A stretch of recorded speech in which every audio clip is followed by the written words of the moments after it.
Já jsem vám zapomněl říct, kolik jsme ve výsledku prodali těch knih, což asi každého zajímá.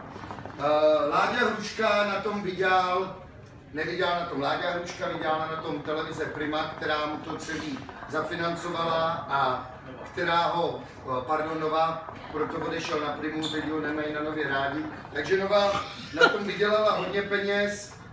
To, co prošlo zase bulvárem, že to bylo 6 milionů, Láďa Hruška dostal, jestli se nepletu, 250 tisíc jsou skuteční peníze, které za to dostal.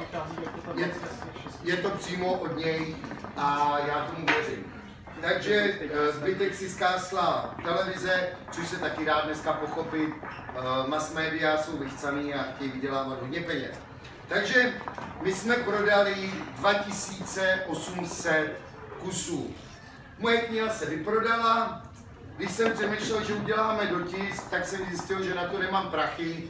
A pak, když jsem se dozvěděl, že moje kniha nesměla být vystavována ani její přebal ve výlohách, ani nesměla být nikde v naučné literatuře, což nechápu, spoustu lidí se z toho mohlo fakt poučit.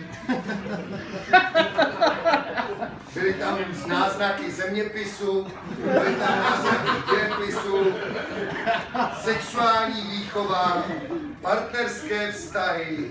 No bylo tam prostě všechno, co lidi zajímá. Takže jsme se rozhodli, že to znova nevydáme, ale opravdu bude rozšířené vydání, máte se na co těšit za nějakých pár let, až skutečně nastane ta doba. Pokud se teda té doby dožiju.